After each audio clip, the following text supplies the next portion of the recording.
the beautiful studios of Way Happy. This is Mr. Meyer in section 10.6, identifying conic sections. So we've talked about the conic sections. We've talked about their standard form. And now we've graphed them and we've done everything. Now the fun part is, can you tell me what the conic sections look like just by looking at the equation? Can you tell me what shape you're at? Some are easier than others. So if you look at my examples, and then we'll talk about the discriminant test in a minute. But if you look at examples 1, 2, and 3, you'll notice something that you should be able to hopefully identify the conic section at that point. So looking at number 1, I'm like, some hints here. There's only one square. So that's a dead giveaway of a shape. That's a dead giveaway of a parabola. Now, the parabolas usually have 10 on the other side. So this would be 10 times x plus 4 equals y minus 2 squared. And that's a dead giveaway of a parabola, right? Now, the next one has 2 squares, so there's nothing I can do there. I could, however, move all of this then to the other side. So I would have 16x minus 1 squared minus 9y minus 2 squared equals 144. Now, that's not a circle because it's got these numbers in front, and that's no good. So I'm going to divide everybody by 144. And when I do that, I should get something that looks a little nicer, like x minus 1 squared over 9 minus y minus 2 squared over 16 equals 1. And that's a dead giveaway. Subtraction right there is a dead giveaway that this is a hyperbola. And then last but not least, you see this guy right here. Looks like I would go ahead and move this again over to the other side because it's got 2 squareds. So I have 16x minus 1 squared plus 16y minus 2 squared equals 81. Now you got 2 options here. I might divide everybody by 16 because of the 16s in front are the same. That's usually a dead giveaway. You're dealing with a circle. Or I might divide by 81 and then know that my denominators are the same. And that would be a dead giveaway as a circle, so I'd move it back. So I'm going to just divide everybody by 16 here. And I'm going to get x minus 1 squared plus y minus 2 squared equals whatever the heck 81 divided by 16 is. Trying to think of what makes a 1. 81/16. Thinking, what is that? I have no idea. Should be something easy. 4? Nope. 5? Nope. 6? Nope. 7? 3? Nope. 2? Nope. I don't know. Is it? Okay. Now that seems like it should be something easy to do. 50 and 30 is 80. Oh, that's why, because it's almost 5, huh? It's almost 5. 50 and 30 is 80. That's why. So I'm going to leave it there. And your radius would be, believe it or not, 9/4. All right. What about this part? Now the discriminant test.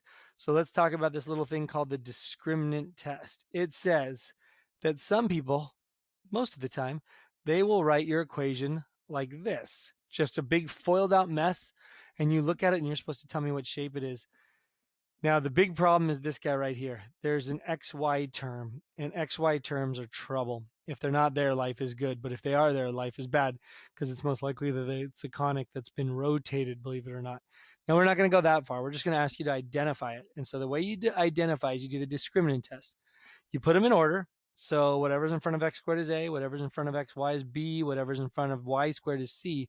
And then you just do this little simple discriminant test, and you probably can figure out why it's called the discriminant test. If you remember from the quadratic formula, there's a part called the discriminant. Remember, x is equal to the opposite b plus or minus the square root of b squared minus 4ac all over 2a. That right there is called the discriminant. And look what we're doing. We're doing the b squared minus 4ac, also known as the discriminant test. So you're going to do that and you're going to see what shape it is. So if it's less than 0, it's a circle. If it equals 0, it's a parabola. It could also be ellipse if it was less than 0, or greater than 0 means you're a hyperbola. So here we go. If I come down here, I know that this is A, I know this is B, and I know this is C, and that's all I care about. I don't even care about the rest of this, right? So b squared minus 4ac, or what we would call negative 10 squared minus 4, a is 4, c is 5. So what is that? 100 minus, what is this? 20 times 4. That's 80. So that gives me an answer of 20. That is bigger than 1, and that is the definition of a hyperbola. So without even doing any work, I know that this is a hyperbola. And so that is kind of neat to know. All right, you can put it in Desmos and check. What about this next guy? Again, this is my A, this is my B, this is my C. So we have the opposite, B squared, which is negative 12 squared minus 4. A is 9, C is 4. And from there, I'm going to have 144 minus 4 times 36. What is 4 times 36? 120 and 24. That's 144. Uh-oh, they're going to cancel out. And that gives me 0, which means, hey, you're a parabola. Now notice that it had two squares, it had an x squared and a y squared, but it is, yes, a parabola that has been rotated. If you scroll up here and you see parabolas are the ones that equal 0.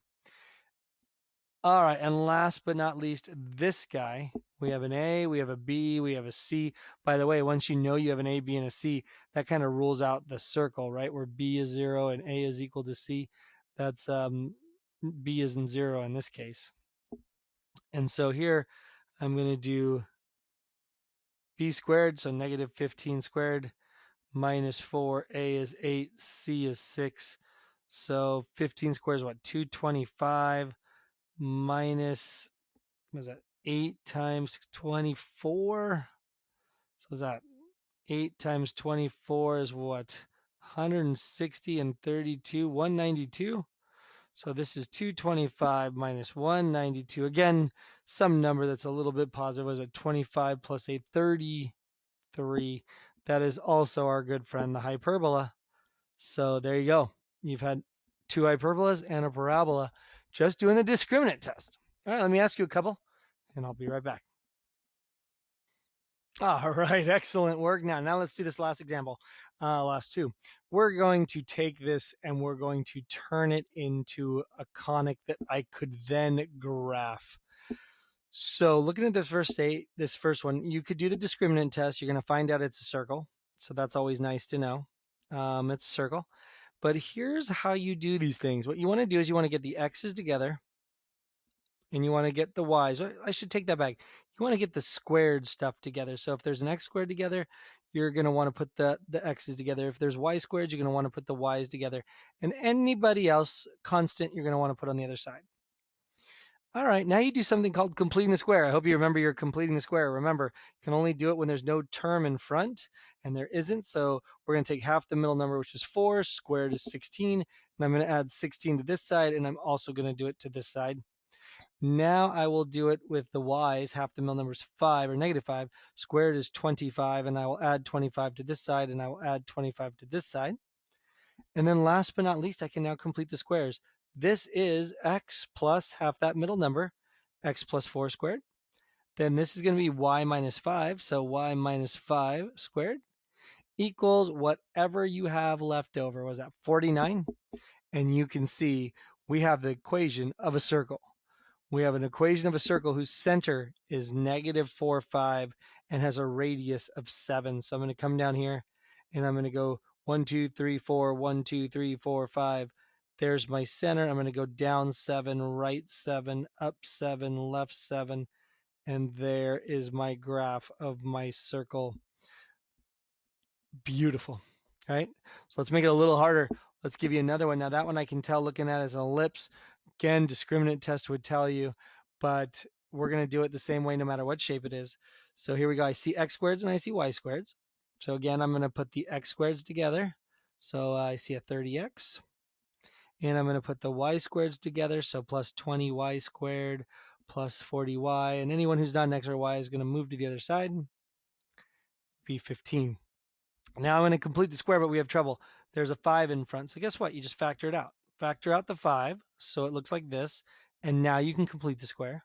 Same thing with the y squared. It has a 20 in front. So I'm going to factor out a 20 and have y squared plus 2y. Now you only do that. Usually you factor out a y or something, but because we're completing the square, we want to leave those y's in. And now we can complete the square. Half the middle number is 3, squared is 9. I'm going to add 9 to this side, but watch out. On this side, I'm going to add 45 because the 9 was multiplied by a 5 out front. So I actually added 45 to the left side. I'm also going to do that here. Take half the middle numbers 1, squared is 1. I'm going to add 1 to this side. But guess what? I'm going to add 20 to this side because that's what the 1 got multiplied by when I put it inside the parentheses. Now you're kind of golden.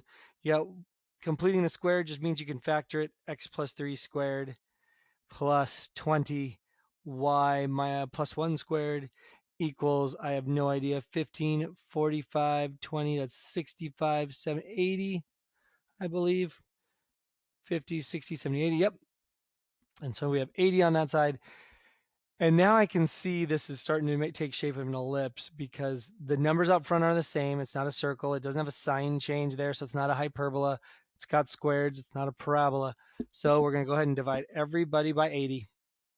And when we do that, we should get x plus 3 squared over 16 plus y plus 1 squared over 4 equals 1. And what the heck, how am I going to graph that? Piece of cake, right? I'm going to go to your center, which is at -3, -1. So 1, 2, 3, -1. Boom, there's your center. In the y direction, I'm going to go up 2 and down 2. And in the x direction, I'm going to go 4 and 4.